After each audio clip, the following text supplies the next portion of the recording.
Welcome in Fantasy Sanctuary. It's just a quick intro before we get into the main bit of this video.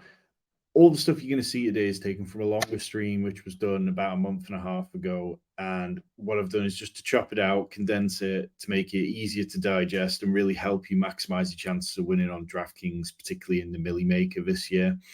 If you do enjoy it, hit the subscribe button, the like button, loads more great DraftKings content on this channel. DraftKings Best Ball. And DraftKings, they don't like sharing the data. It's really difficult to find stuff in the same way that Underdog and FFPC put out their data. But there are certain ways you can get around it and sort of start to find certain aspects of it.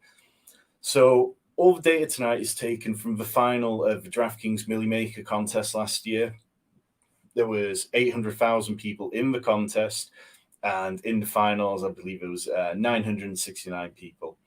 So that's a lot of teams where we can look at them and we can say, these teams did this well, these teams built like this or that, etc., etc. And the first thing that's worth talking about is the winning roster. And when you look at this one, I've talked about it on streams before, it's not the prettiest team. It was a 4 QB, 6 RB, 7 wide receivers, and 3 tight end build.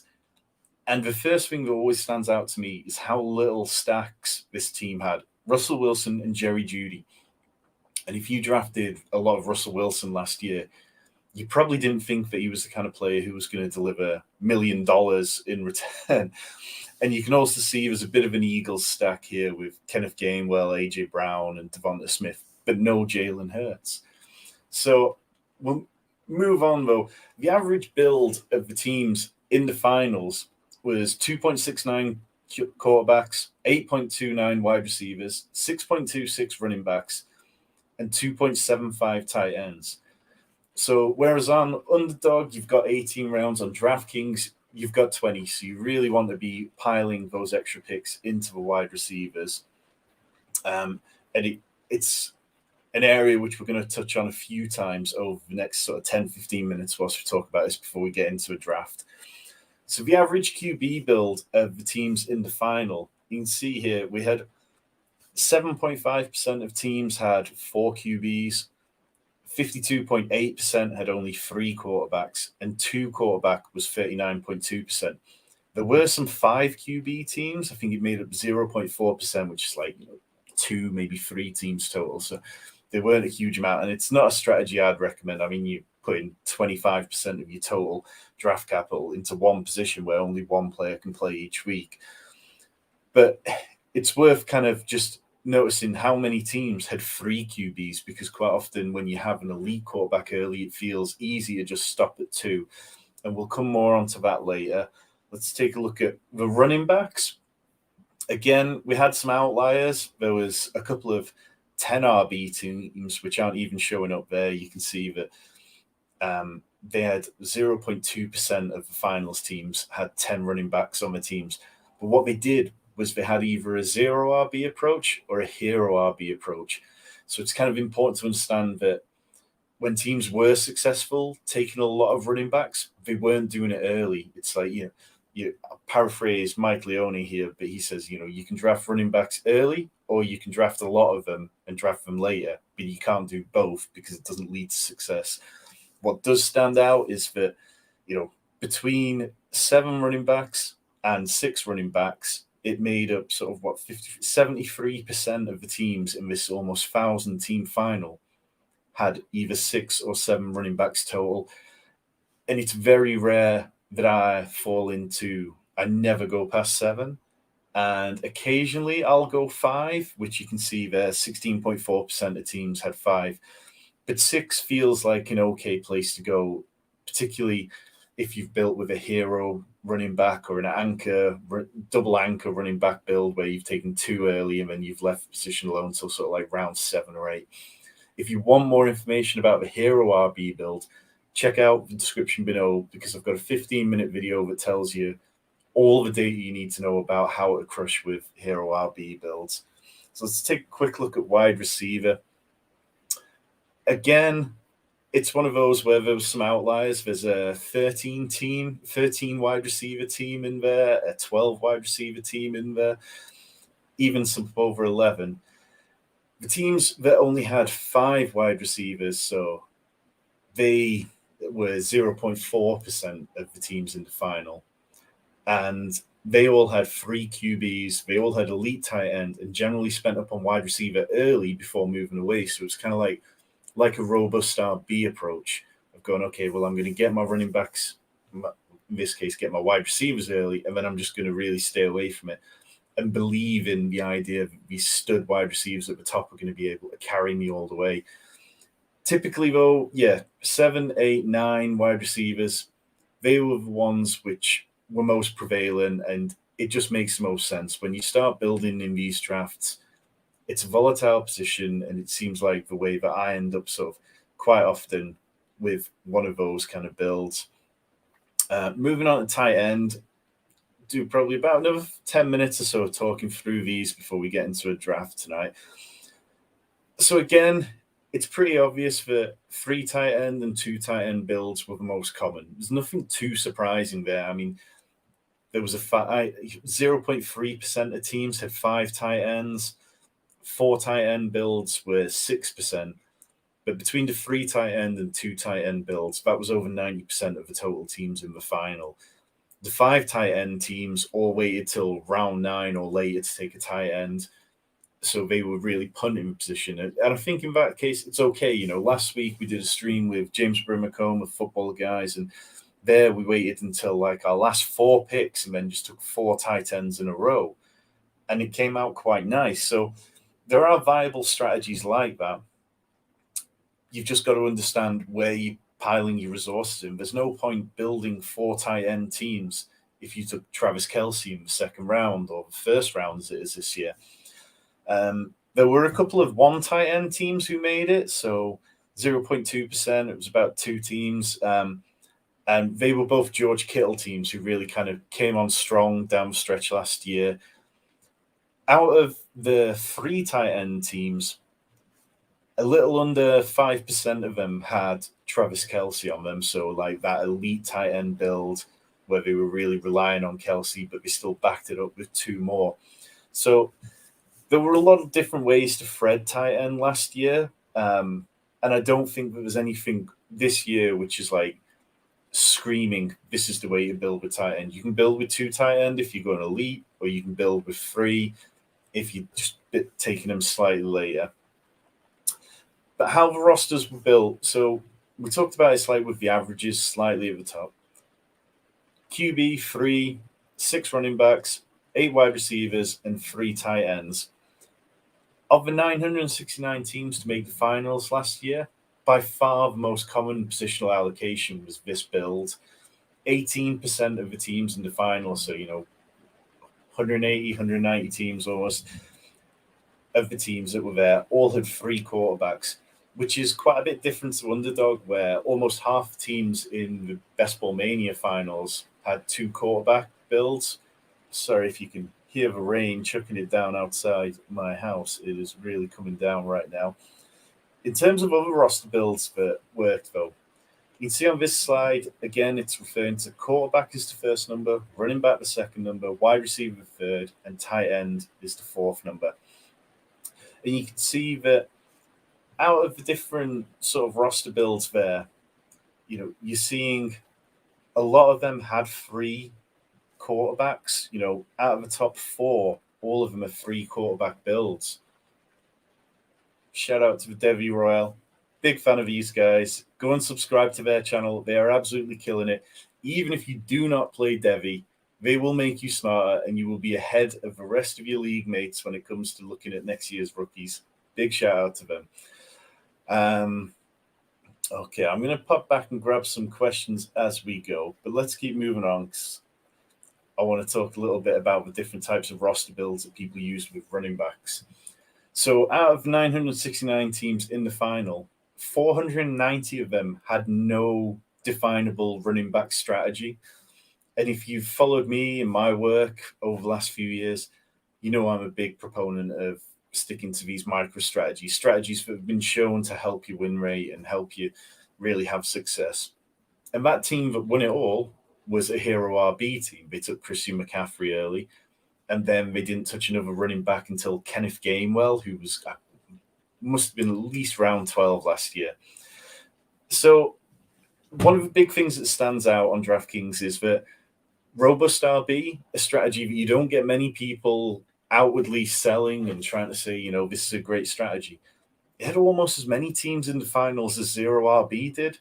And whether that's because robust RB just doesn't work on underdog as well as it does over here in full PPR with the 100-yard bonuses that you get for running backs, I don't know. It's tricky not to be able to say without all the data. But over here, it feels like it's definitely viable. And this year, with the way running back position is set up and these running backs falling into round 3 and 4, it's even more viable. So we'll talk a little bit more about that in a moment. But of those robust RB teams, most still found a way to get 5 wide receivers by round 10, which makes up for that lack of early investment in the wide receiver position. So double anchor RB means 2 running backs in the first sort of two rounds.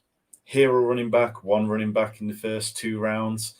And one of the reasons they're successful is because they're flexible they're a flexible build. They allow you to get your wide receivers. They allow you to get other positions. Whereas, you start going 0 RB or robust RB and you're very committed. You're taking detours away from one position and you have to make up for it. And you can feel like you're chasing yourself at times. But when I see these numbers, it just kind of reinforces that an awful lot of strategies do work on DraftKings at the minute. Here's diving a little more into those robust RB teams.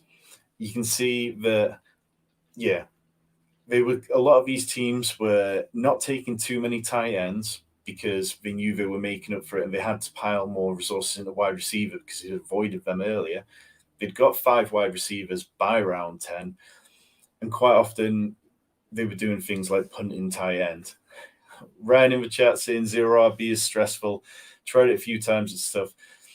Definitely agree. It's one of those strategies where you have to get comfortable being uncomfortable. And the more you do it, the more you can kind of feel okay with it. And with DraftKings and how you have those extra 2 slots and, the scoring that you get rewards for wide receivers having 100-yard games, that definitely takes the edge off it. It can be a little bit easier over here sometimes. Let's move on. In terms of wide receivers, out of the 969 teams, 480 of them had made sure they got 5 wide receivers before they got to round 10. And that's something that you'll hear me mention lots of times. Like, it just feels like if you don't have 5 wide receivers by the time you hit round 10, then all of a sudden you're staring at players like Alan Lazard, Juju Smith-Schuster, and you're like, he's probably going to need to be in my flex more weeks than I'd care to really have him there. So it's something that feels very important to me.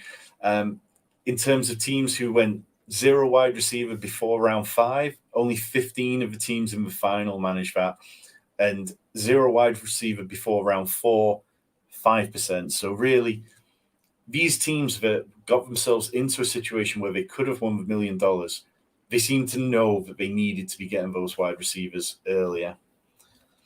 And let's move. Again, the wide receiver strategy, 5 wide receivers by round 10.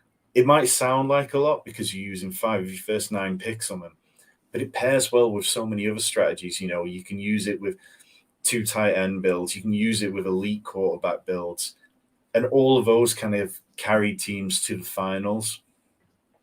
If we look at the RotoViz's underdog roster construction tool, we can see that over on Best Ball Mania over the last 2 years, the teams that have got 5 wide receivers by the time they got to round 10 have also done very well in terms of advance rate. Advance rate here is like 16%. And particularly if you ended up with 6 to 7, 8 total, then you were doing fine. Ryan saying, yep, sometimes snag a second QB instead to block someone else's stack, which isn't smart. Hey, I mean, the second quarterback, that area of the draft can be a great area to be picking up a second quarterback, so I don't have any problem with it, really.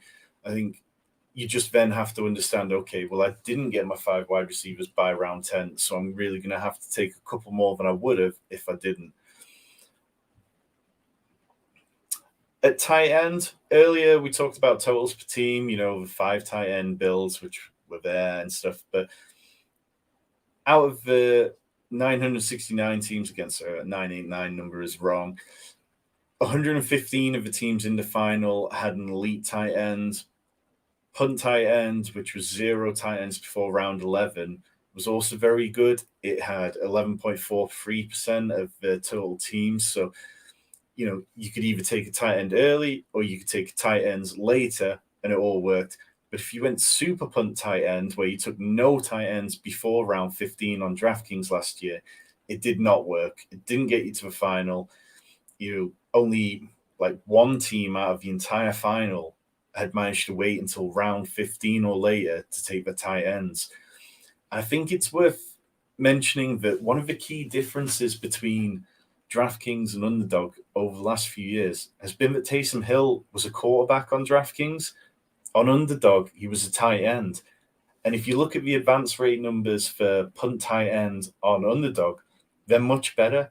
But that's because Taysom Hill was there, and we know what a kind of disgusting cheat code Taysom Hill can be.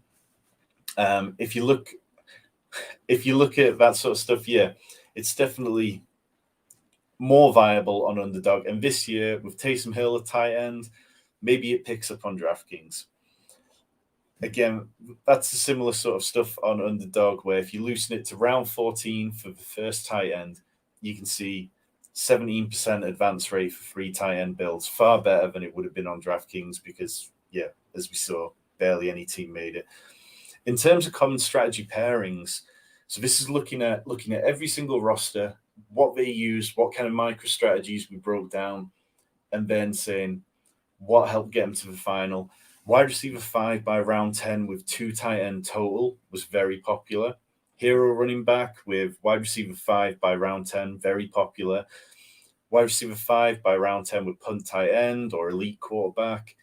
All these kind of strategies where it's like, if you've been drafting a lot, they probably feel like common sense.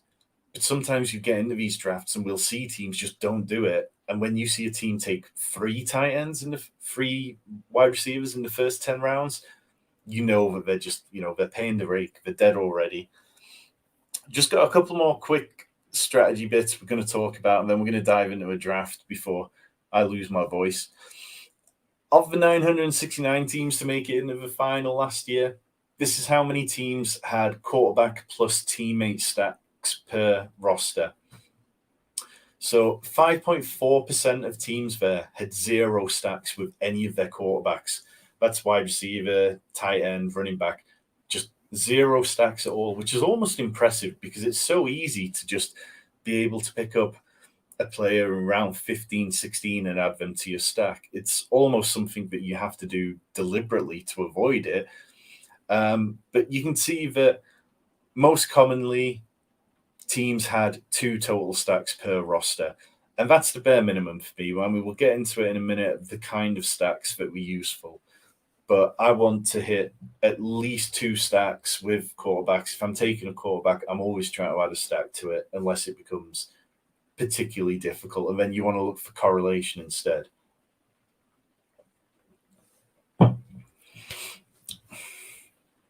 Let's move on to the types of stacks we've got there.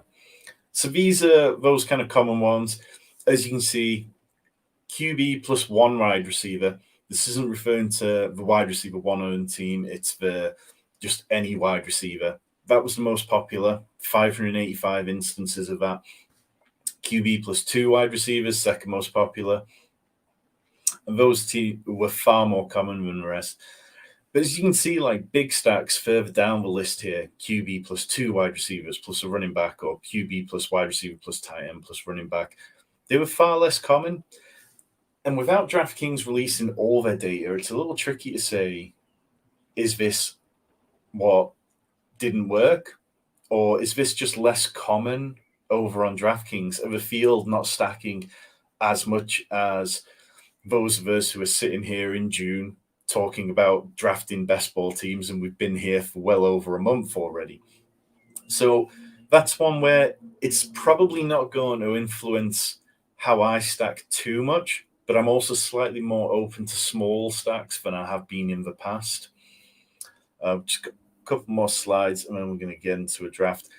In terms of correlation, if we forget about the quarterback stacks, so we're just talking about pairing teammates together, this is how many instances that we see. So the top one there is four lots of 2 players from the same team. So that means, for instance, like 2 players from Denver, 2 players from Philly, 2 players from Kansas City, and 2 from Dallas. And 7 of the top 10 most prominent groupings featured at least 2 teammates from 4 different teams. And that's the kind of correlation we should be looking for, whether you're baking that into your week 17 stacks and trying to bulk out that, or whether you're just looking for little mini correlations that act in the way that you'd build a DFS lineup. So that in any given week, those teammates can combine, or if they're having a big blowout week, it's going to help elevate your team. So, takeaways for 2023: build with positional allocation in mind. We've proved that all kinds of strategies can work, even a robust RB, which is not a strategy I've ever talked kindly about.